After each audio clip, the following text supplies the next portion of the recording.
Okay. Welcome, everyone.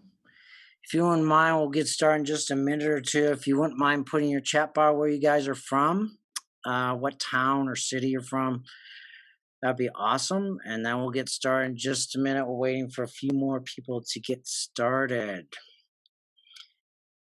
Hey, Gabby from Wisconsin. Hey, Lizette from Easton, PA. Okay, cool.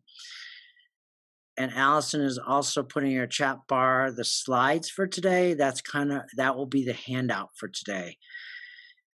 Hey, Misha from Atlanta, Georgia. All right. I'm actually from Livingston, Montana. So let me get started today. Today, I think you'll really enjoy every Friday with our community. I started Family Systems Trauma Solution Fridays. Next week will be on technology. This week is the battle for structure, which is why clients defeat us in therapy. Now, here's why I think you'll like this. In mental health, this is a term, battle for structure, that is often not known.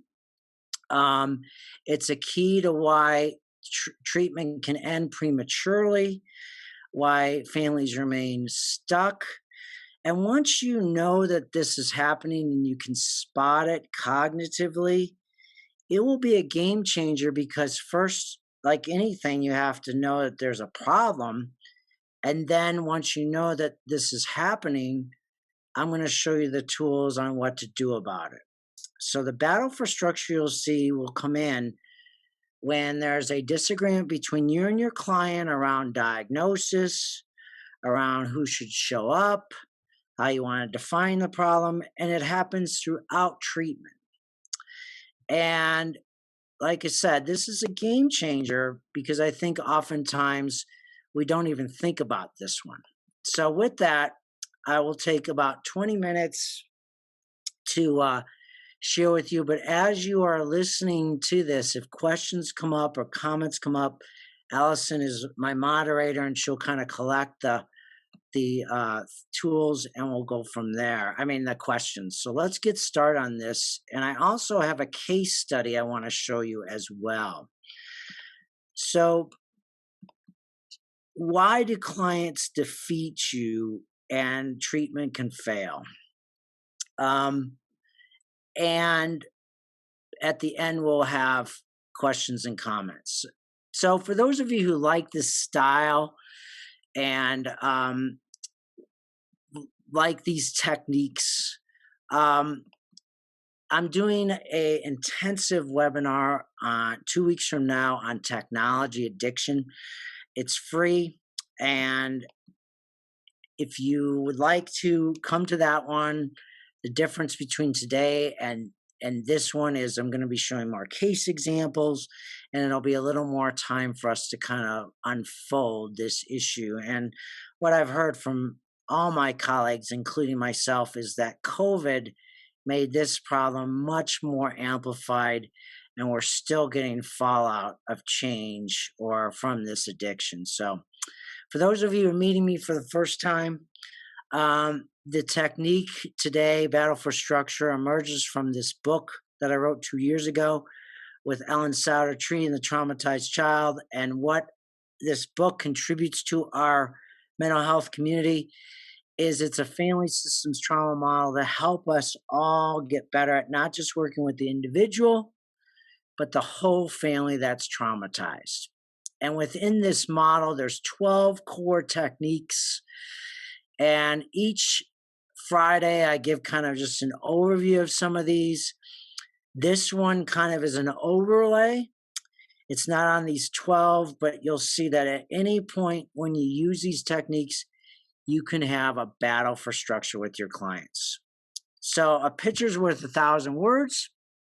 And I know I'm in a battle when I feel a tug of war. Where I'm feeling one or more. So if I see a family, I might see one or more family members disagree with me, and I can see it in their body language, their voice tone. If I'm working with a couple, it may be both people in the therapy or more than the couple, it might be the individual. But when I'm doing a tug of war, I know I'm in the battle for structure. Now, today, you're going to emerge with these three tools. First, you want to know what is the battle for structure. And if you could all mute your phone, and Allison, if you could do that, that would be great. So what is the battle for structure? And if somebody asks you in an elevator, what is the battle for structure? You'll be able to answer it after today, and you'll also know the implications if you lose. So number one, knowledge is empowering. So I want to give you knowledge as to how battle for structure emerges. Second tool is, what are the tools available to you to win the battle for structure? Once you know it's happening, what do I do? Now what? And I'm going to be talking about that. And what I want to show, and I don't always do these on these Family Trauma Solution Fridays, but today I think it would be important to show an actual case example where you're going to see me winning the battle for structure around who before what. I'll explain what that is. And I'll also be asking you guys to be part of this video. Like, I'll be asking you in multiple choice, what technique did I use to win the battle for structure? And you'll put it in your chat bar, and we'll see what the results are. Was there a split vote? And I think you'll enjoy the video clip and to vote on what I did or said to win the battle for structure. So let's begin with tool number one. What is it? So this is what it is. The battle for structure does not happen if you and your client have the same goals of therapy and they coincide with one another. There is no battle, and you move on smoothly throughout the therapy process. However, and I underline this, if your goals don't match up with the clients, even it might even be a split, like the mom agrees with you and the dad's like, I don't agree with you. So it might even be a split, but the dad is powerful in the family, and his vote matters. So the goals don't match up in terms of your treatment goals, or one or more family members or clients within the system doesn't match up. There's tension. Disagreement with your diagnosis, or who should attend, they don't agree with. Like you say, I think we really need the grandparents to come in. Nope, I don't agree with that. So number two, I want to pause for a second and share with you kind of like, I don't know, every one of these, I hope to leave you with a gold nugget. And this is for me a gold nugget. A supervisor once told me, he said, never forget this principle. I go, okay, what is it? He says, this will be a game changer. I'm like, okay, what is it? He's like, whoever controls the definition of the problem controls the treatment. Now I said, what do you mean? He said, let me repeat this. Whoever controls the definition of the problem controls the treatment. I said, could you give me an example? Well, the battle for structure is when there's disagreement, and structure means you're trying to structure the therapy around a common goal. That's why they call it battle for structure. I said, so tell me more. I'm curious. He's like, have you ever faced this situation? And I'll ask you guys, have you ever faced this? Where the evidence is clearly showing that the extreme behaviors of the child are directly connected to the fact that the parents are using empty threats. They're not consistent in their discipline. They have different parenting philosophies. And you present that as your definition of the problem. This is the cause. And they say that the parents say, nope, I disagree. My definition of the problem is it's strictly a chemical imbalance. Now you've got a battle on your hands, because depending on how you define it will imply how you treat it.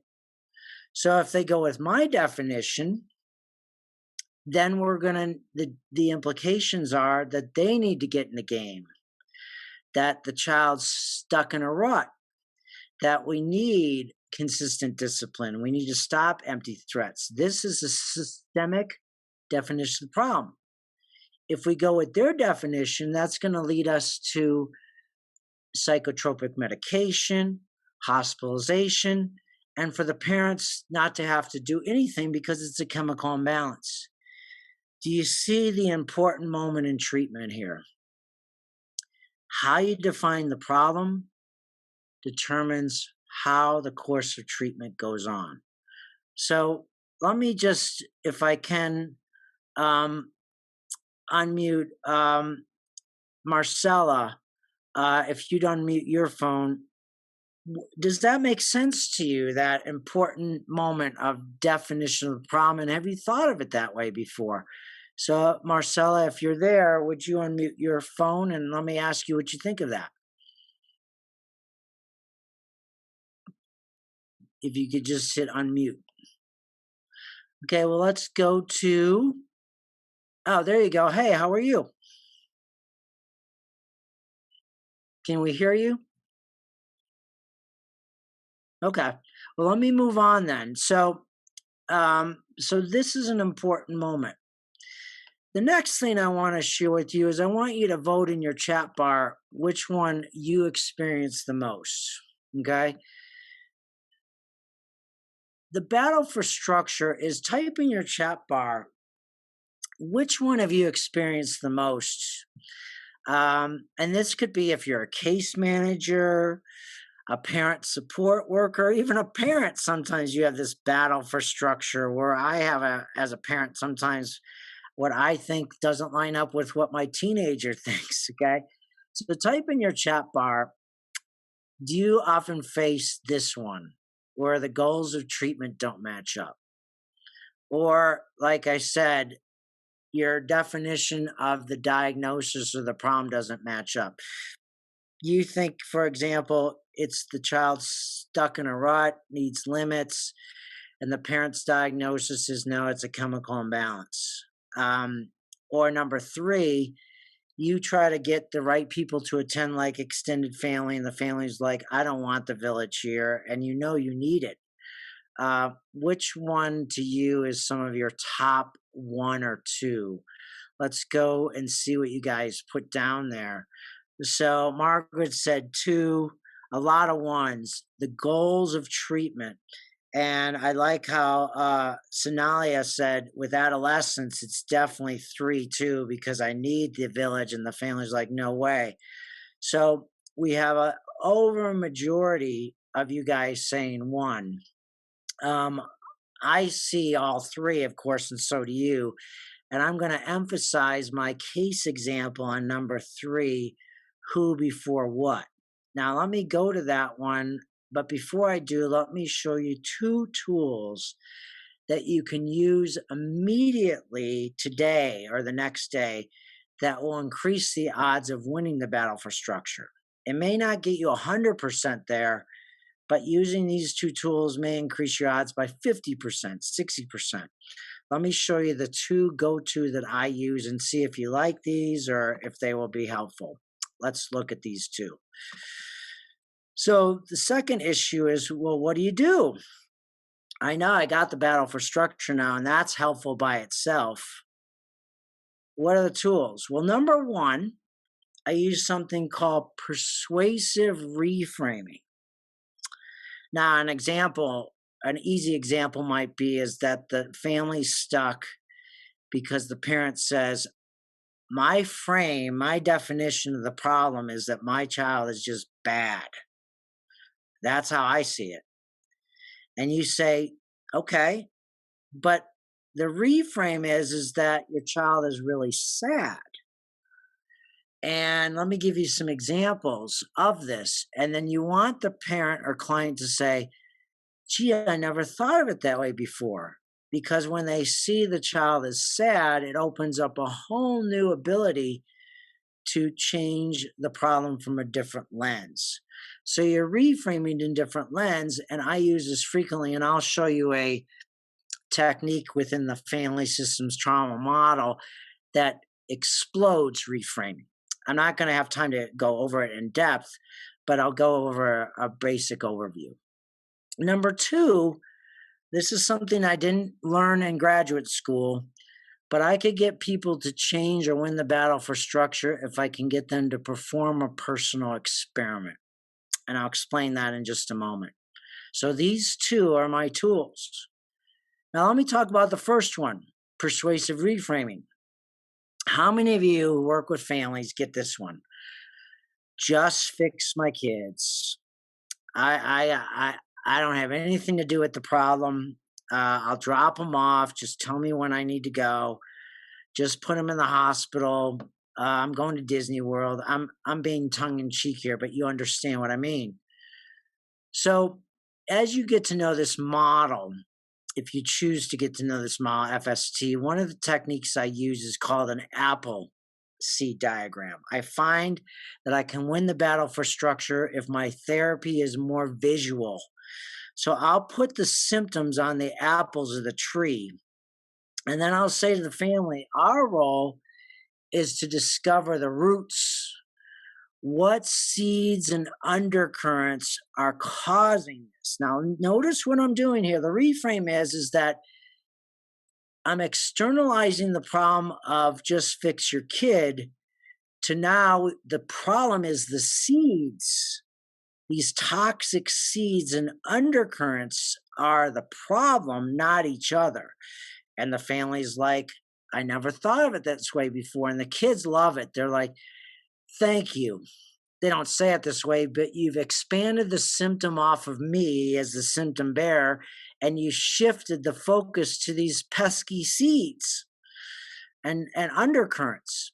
So in future trainings, and if you decide to go deeper with this, there's a digital online course where I do 12 of these modules in 14 weeks.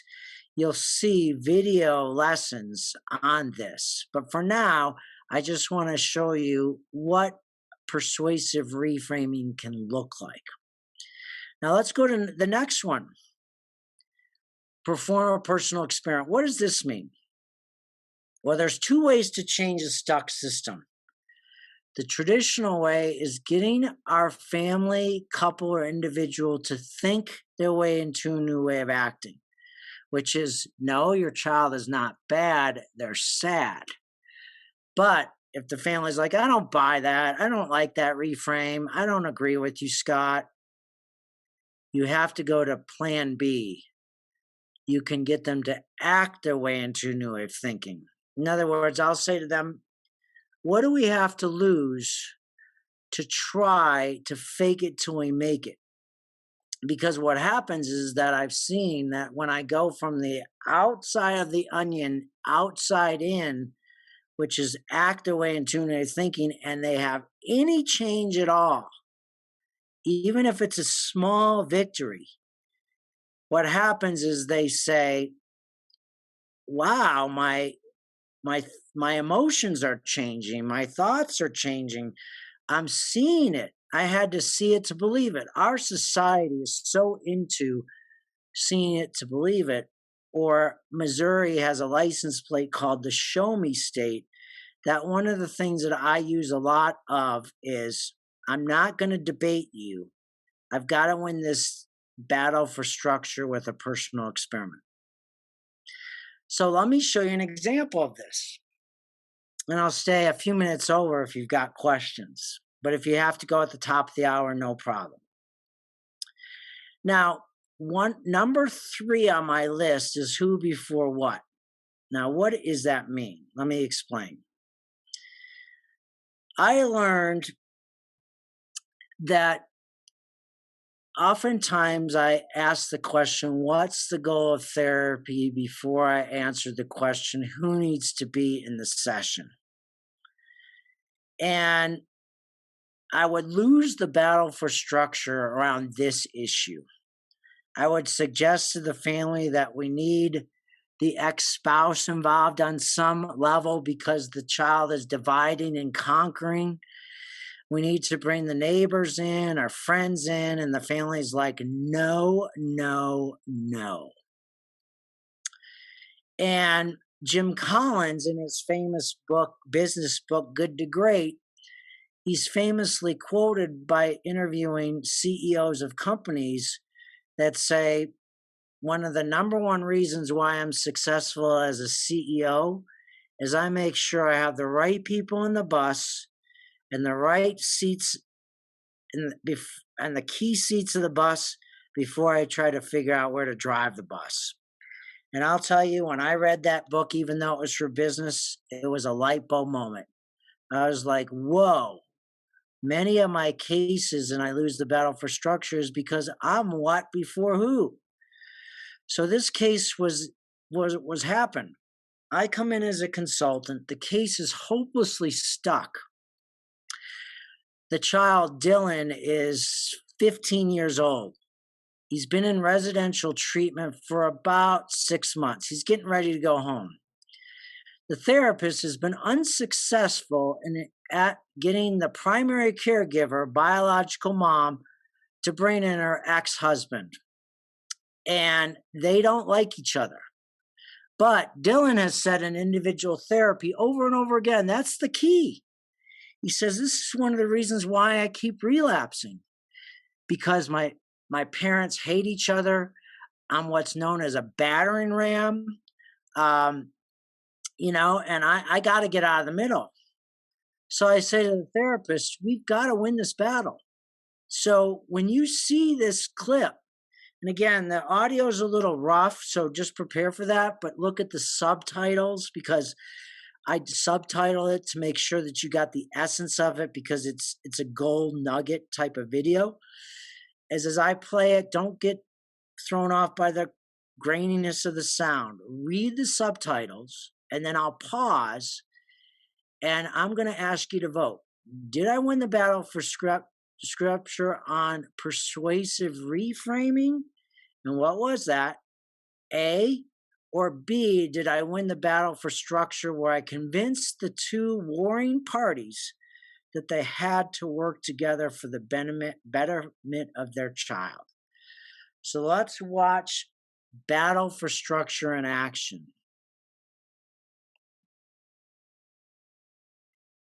One of the things I said that one of my philosophies of change is to bring both step parents and biological parents together. And sometimes, there's been scar tissue or fallout, especially when you have a child there's been a lot of drama. Sometimes there can be finger pointing. Sometimes there can be like resentment. And of course, I can't change the past. My role is like, okay, you guys are always going to be parents, even though you guys may not get along outside of that, and you might not even get along as parents right now. But if you guys do put a ceasefire and work with me, guess who benefits? Dylan, because he has a front row seat to see that something broken is restored. The question I have before I move on to Donnie and Billy is, would you guys accept that theory of change, of working together, that we're better together, or is that something that will be something that they'll take getting used to? I think that it would be great. I mean, we're kind of already doing that now in a way, and so whereas in the past we and our families haven't worked together, we have done a really good job the last year of working together and doing stuff for the betterment of Dylan. So I look forward to it going forward. I win the battle there. That is a key moment in treatment. A difference that makes a difference. So in your chat bar, do you think that this battle for structure was won on persuasive reframing, or I asked them to perform a personal experiment? What do you guys think? A or B? Let's see what you guys say. What do you think? A or B? Michelle says A. Grace says B. Gabdallah says A. Margaret says A. Okay, so we have a split vote, but more A's than B's. Okay. Francis says A. Okay, all right. So I'll give you the answer and then ask for questions. The answer is A. Here's why. The reframe I used was, here's what's in it for you. That working together for the betterment of Dylan is a difference we've never done before. In all these years of treatment, I didn't say it this explicitly, you have never been together on the same page. And I said, this is my theory of change. This is where I'm going to put a stake in the ground. If we're going to go forward, I explicitly need your buy-in to who before what. And I came in with confidence, swag, my voice tone, as you could kind of tell, even though it was grainy, because I knew I was going to be on battle for structure. So knowledge was empowering to me. I knew I had to win this, and I knew that's why this case was stuck. So as we enter into the question phase, I hope you'll try this technique out, where first of all, the technique is, what is it? When is it happening? Just knowing that it's happening is a game changer. Try both tools, persuasive reframing and fake it till you make it, or act your way into intuitive thinking. And remember how I did it with my voice tone and confidence, and I knew battle for structure. So as you get to know me, this is where I'm at familytrauma.com. And I encourage many of you to come to the free webinar in 2 weeks on technology addiction, if that's an issue you struggle with or watch in terms of your clients. But right now, I wanted to ask Allison as our moderator, and please put some questions in the chat bar if you have them, or comments. And Allison, I'll open it up to you to say whether some questions or comments during this open mic period. Yeah, the first question is, why do you think the battle for structure is not more commonly used in our field? Great question. Here's my theory or hunch. One is it's just not even taught. Like I'd never heard of the battle for structure for most of my beginning of my career.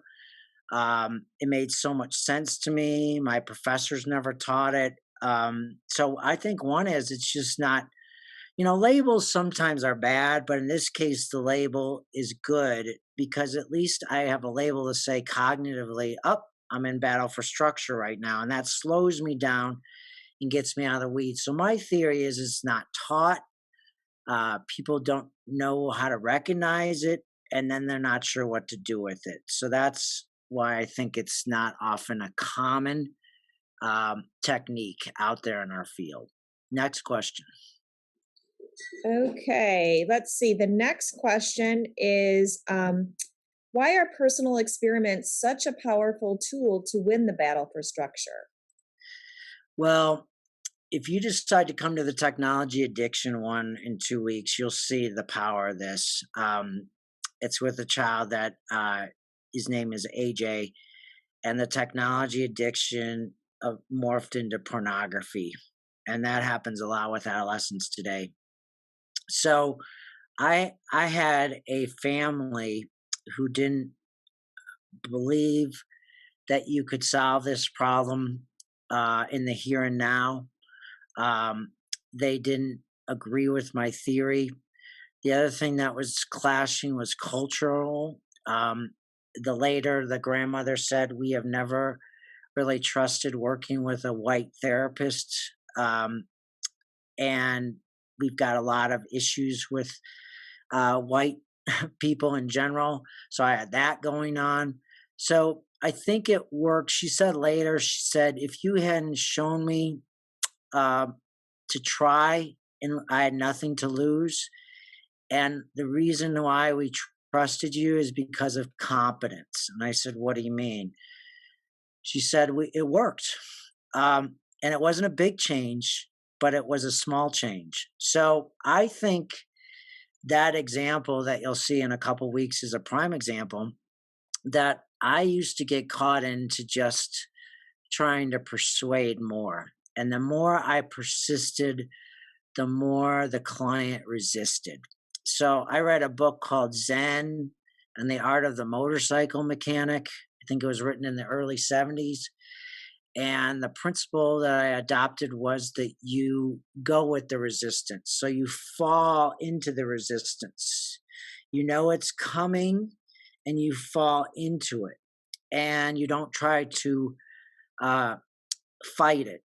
And it's a Zen move, and it really helps. So I try to translate that theory into practice. And again, I hope that you will see that more and more as we go forward together as a community. So Margaret writes, I wonder if I don't feel the battle enough, then it feels uncomfortable.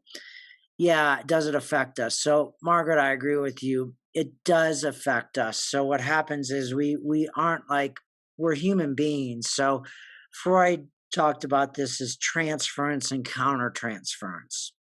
And so when we know the battle's there, we address it full on, it's going to bring up tension in us. Because as you saw in that video, this model called family systems trauma is a directive model. It's a therapy of action. And when you're being a systems irritant, you're going to get tension in your tummy. And so a lot of people shy away. I'll give you an example. In my family of origin, I have conflict avoidance issues. Okay. That's not great if you're going to use a model that brings up conflict. So I had to work through that and know viscerally that I have to deregulate myself with deep breaths, but I have to go into it because I say to myself, if I'm not going to do it, who will? So Margaret, I love your comment or question, because if you do this, you will get churned up. Prepare for it because you are going to be what's called a systems irritant. Last question, if we have any, Allison, before we jump off. Yep. The last question is you had mentioned about a technology webinar. What's the difference between kind of what you're doing today and that webinar? Well, I love these meetings that we have going on every Friday because I get to share the why. And then, because I always like to start with why. And then these deeper dive webinars that I do can go more into the how. And I don't know, the way I learn, maybe a lot of you are like this, I learn in bite-sized pieces. And then, of course, the deeper level is I do an online course twice a year with office hours, and I get to really be, like a coach for people. But yeah, the difference is these are more going to be the why, like why is the battle for structure, and the deeper dives are going to be more the how. So great. So thank you guys. I see a lot of people coming back a second or third time. So please, tell your colleagues about it if you like it. Ask questions when this is posted on our toolbox community, and I'll go back and answer those. But I hope to see many of you next week, same time, where we do just a brief overview of some of the technology issues that we'll be covering more in depth in the actual webinar. So until then, have a great weekend, and thank you for what you do for our families. Bye for now.